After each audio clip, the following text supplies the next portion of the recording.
হিমন্ত বিশ্ব শৰ্মাৰ নেতৃত্বত বিজেপি চৰকাৰ পুলিচ লগাই দি কালি কন্দুৱা গেছ ব্যৱহাৰ কৰি যিমান মানুহক কন্দুৱাইছে।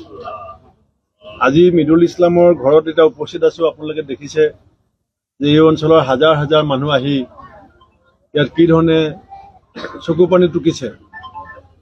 এই কথা মই আজি হিমন্ত বিশ্ব শৰ্মাক কৈ থলো ইয়াৰ পৰাই যে অসমৰ মানুহৰ এই চকু পানীয়ে হিমন্ত বিশ্ব শৰ্মাৰ অহংকাৰ শেষ কৰিব। এই চকু পানীয়ে বিজেপিক দিছপুৰৰ পৰা উটুৱাই নিব। মিদুল ইছলামৰ অপৰাধ কি আছিলে? মিদুল ইছলামৰ অপৰাধ আছিলে যে গোটেই ভাৰতবৰ্ষত 72 লাখ স্মাৰ্ট মিটাৰ লগাইছে। তাৰে 32% স্মাৰ্ট মিটাৰ অসমত ব্যৱহাৰ কৰা হৈছে। 23,70,000 পৰিয়ালৰ ঘৰত জবৰদস্তি প্ৰিপেইড স্মাৰ্ট মিটাৰ লগাই সাধাৰণ দুখীয়া নিচিলা খাটি খোৱা মানুহখিনিক যিধৰণে শোষণ কৰা হৈছে। চৰকাৰৰ নিৰ্দেশ আছে যে গ্ৰামাঞ্চলত স্মাৰ্ট মিটাৰ ব্যৱহাৰ কৰিব নালাগে, কিন্তু হিমন্ত বিশ্ব শৰ্মাই কাৰো কথা নুশুনে। চৰকাৰ চলাবলৈ তেওঁ ডাবল ইঞ্জিন চৰকাৰ বুলি কৈ পইচা গোটাব নোৱাৰে, ধাৰ লৈ চৰকাৰ চলাইছে।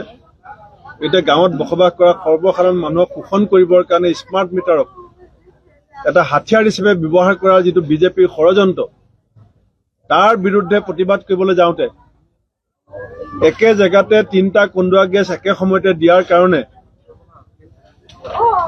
মই নিজেও আমাৰ কেইবাজনো সাংবাদিক বন্ধু তাত অত্যন্তভাৱে আক্ৰান্ত হৈছিলে। আৰু মিদুল ইছলাম আক্ৰান্ত হোৱাৰ পিছত হস্পিটেললৈ যোৱাৰ পথত মৃত্যু হৈছে। আজি চৰকাৰে বিভিন্ন ধৰণৰ মিছা কথা কৈ আছে যে আন্দোলনৰ কাৰণে পাৰ্মিশ্যন লোৱা নাছিলে। কোনোবাই কৈছে মিদুল ইছলামৰ গা বেয়া আছিলে। এটা টিভি চেনেলত মিদুল ইছলামৰ শেষৰ যিটো আন্দোলনৰ মুহূৰ্ত প্ৰকাশ পাইছে। গা বেয়া থকা মানুহে কংগ্ৰেছ জিন্দাবাদ, স্মাৰ্ট মিটাৰ নালাগে ইমান জোৰছে শ্লোগান দিব পাৰে নেকি? আৰু গুৱাহাটী চিটি কমিশ্যনাৰে কৈছে তেওঁ অসুস্থ, তেওঁ ডাক্তৰ নেকি? চিটি কমিশ্যনাৰ IPS, তেওঁ MBBS MS নহয় নহয়।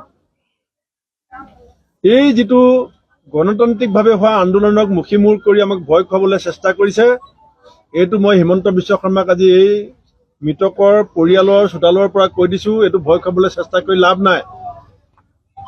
যিমানে আপোনালোকৰ গতিৰোধ শক্তিশালী হ'ব, সিমানে আমাৰ গতি দুৰ্বাৰ হ'ব। অতি শীঘ্ৰে মিদুল ইছলামৰ মৃত্যুৰ ন্যায়িক তদন্ত আমি দাবী কৰিছো। যদি ন্যায়িক তদন্ত নিদিয়ে আমি কালিলৈ জনতা ভৱন ঘেৰাও কৰিম। কালিলৈ কৈছে গুৱাহাটীত 5 জনতকৈ বেছি মানুহ গোট খাব নোৱাৰিব। পুলিচক কিমান গুলি আছে, কিমান লাঠি আছে গোটাই লওক। হয় ন্যায়িক তদন্ত ঘোষণা কৰক, নহলে কালিলৈ তীব্ৰ গণতান্ত্ৰিক আন্দোলন জনতা ভৱনৰ সন্মুখত আমি কৰিম। পৰিস্থিতি যিয়ে নহওক, অসমীয়া মানুহৰ জীৱনক লৈ হেতালি খেলিবলৈ দিয়া নহব। চৰকাৰৰ দাদাগিৰি নচলিব, গুণ্ডাগিৰি নচলিব। আৰু এই পৰিয়ালটোৰ 2টা ফুলকুমলীয়া শিশু, 2জনী সৰু সৰু ছোৱালী, তেওঁলোকৰ দায়িত্ব এতিয়া কোনে ল'ব? আমি কংগ্ৰেছ দল বিৰোধীত আছো, আমি দায়িত্ব ল'ম, কিন্তু এই পৰিয়ালটোৰ সম্পৰ্কত এতিয়ালৈকে চৰকাৰে ঘুণাক্ষৰে এটা শব্দ নকলে। মিদুল ইছলাম অসম নহয় নেকি? মিদুল ইছলাম অসমীয়া নহয় নেকি? 3টা কন্দুৱা গেছ ব্যৱহাৰ কৰি এজন মানুহক হত্যা কৰিছে। চৰকাৰ কিয় মৌন হৈ আছে? হিমন্ত বিশ্ব শৰ্মাই মিদুল ইছলামৰ পৰিবাৰৰ ওচৰত আহি পেলাই ক্ষমা খোজক। আপোনাৰ পুলিচে আপোনাৰ ষড়যন্ত্ৰত ভৰি দিছে। এই মানুহগৰাকী অসমীয়া নহয় নেকি? এই বাচ্চাকেইটা আমি চাব নালাগিব নেকি? মানৱতাৰ বধ্যভূমি নেকি অসম? মানৱতাক ধ্বংস কৰিব বিচৰা হৈছে নেকি? আমি ন্যায়িক তদন্ত বিচাৰিছো, পৰিয়ালৰ নিৰাপত্তা সুনিশ্চিত হোৱাটো বিচাৰিছো। আৰু যদি ন্যায়িক তদন্ত অতি শীঘ্ৰে ঘোষণা নকৰে আমি ব্যাপক তীব্ৰ শক্তিশালী গণ আন্দোলন জনতা ভৱনৰ সন্মুখত কৰিম। তাৰ কাৰণে পৰিণতি যি হ'ব, অসমৰ মুখ্যমন্ত্ৰী হিমন্ত বিশ্ব শৰ্মা দায়ী হ'ব।